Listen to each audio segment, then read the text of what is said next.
Taking one? Oh. You didn't tell me! Alright, see that's the word. Candid shots will really look like you the worst. Alright, so, next comedian, she has a video in front of your dial right now called OMG, I'm Knocked Up. Let's hear it for Jana Bozeman, ladies and gentlemen. Jana.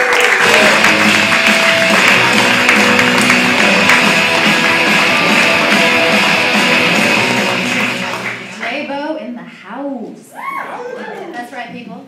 Jennifer Lopez has nothing on Jana Bozeman. You can get a picture of my ass, because I got a good butt for a white girl. Unfortunately, I didn't always feel this way. Back when I was a little girl, I regularly cried to my mom after school that my butt was too big. And time again, she would tell me, sweetie, one day you'll grow into it. Not what you wanted to hear when you were worried that your butt was too big. But she was right, and I have grown into it. In fact, my ass landed me a pretty big tip the other week. Now that sounds dirtier than it actually is, so allow me to explain. I'm a waitress down the street, and a few weeks ago I had the privilege of waiting on one Mr. Bill Murray. So towards the end of his meal, he says, you know, I've just been dying to ask you this all night. Do men ask if they can always grab your butt? I look around, I'm like, Billy. This is Hal's Bar and Grill on Jazz Night. The brothers are out in full force. Yeah, I kind of get that a lot. To which his right palm lands on my left ass cheek and starts rubbing in this big circular motion. I'm stunned. And I'm also completely blown away by his comedic timing. So fortunately, I think to say to him, you know, I don't know if I should see you for everything you've got or turn the other cheek. This is Bill Murray, though. He fires back. Take me home to your place instead. Well, what do you do with that? Well, I did what the only thing any self-respecting waitress could do. I throw the check down on his table and I say to him, my place is so small we'd be right on top of each other. So he left me a really nice tip on his card, plus a crispy Benjamin Franklin, which is actually the exciting part of the story. Before I had even gone into my shift that night, I had decided that I wanted to walk with $300, which I ended up doing. So this is a little skill that I'm working on developing that I like to call Jana-festing. Let's see. Oh, I have a new boyfriend. He looks like this really tall Latino gangster. But the interesting part is that he actually grew up in Southeast Asia. Go figure. Anyway, he's totally awesome, except for one small little thing.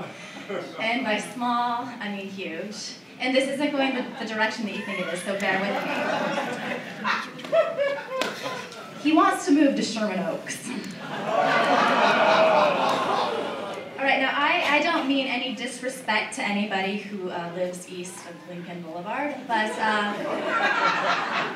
in my very humble opinion, anybody who would willfully choose to live anywhere other than the West Side is certifiably crazy.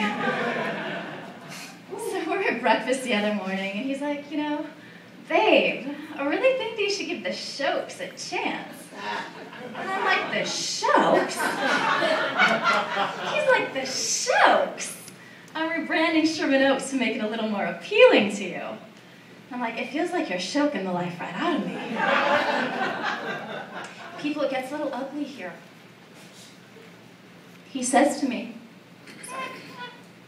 he says, you Place-ism bitch. So I was like, oh yeah? I may be Place-ism, but at least I don't look like a Mexican Asian. Needless to say, we're taking a little break from each other.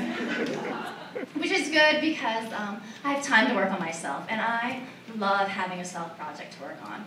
And currently, I am working on tearing down my walls, just busting through fear, busting through anxiety, putting my heart out there on the line. The only problem is that it's causing me a lot of fear and anxiety. Oh, and I know this because I keep waking up in a cold sweat in the middle of the night after having my standard recurring. The kitchen is moments away from closing, and I'm the only waitress on the floor, taking tables in a restaurant that's just been completely sat, and is actually on an airplane that's moments away from landing nightmares. what gives? It's a lot to follow, I know. You'll catch up in a minute. So the only way I know to cope with this nightmare is to eat salty, crunchy things. Right there in bed, in the middle of the night. Pretzels, crackers, chips, you name it. The saltier, the crunchier, the better. It's like the motion of the chewing and the sound of the crunching. Oh God, especially the sound of the crunching. It nullifies the madness that is my brain cells. Until, of course, I see my backside in the mirror the next morning.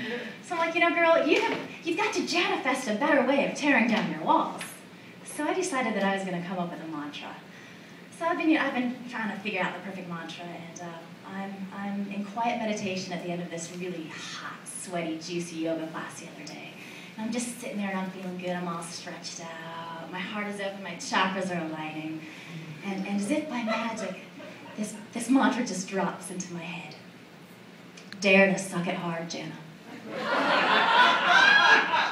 I mean, does that not just perfectly capture what it is I'm trying to do? Dare to suck it hard, Jana. So I'm letting this roll around in my head, and I'm feeling good, and I'm feeling inspired. And I decide that I'm going to start saying this mantra out loud, because this is when mantras really get powerful. This is when they really start to work. So very quietly, I just start to say, dare to suck it hard, Jana. Dare to suck it hard, Jana. And I can feel somebody looking at me. I mean, you know that feeling you get when somebody is staring at you? So I open my eyes, and the gentleman sitting to my left, he's got this huge grin on his face. I mean, he is absolutely beaming. And I'm like, oh my God, he feels my good energy. He's like picking up on my vibes. This is incredible, we're communing. Well, then he does this mudra that I've never seen before. So for those of you who aren't familiar with what a mudra is, it's basically a yogic hand gesture, such as I'm doing right now, that helps you to harness a particular energy. So homeboy, he's doing one of these. And I'm like, huh? I haven't seen that one. Second chakra? And then it occurs to me what I've been saying. Before I can stop the words from flying out of my mouth. In a room full of 80 meditating yogis, I'm yelling, oh no, no, no, no. I do salty crunchy, not salty sweaty. That's all I got, thank you.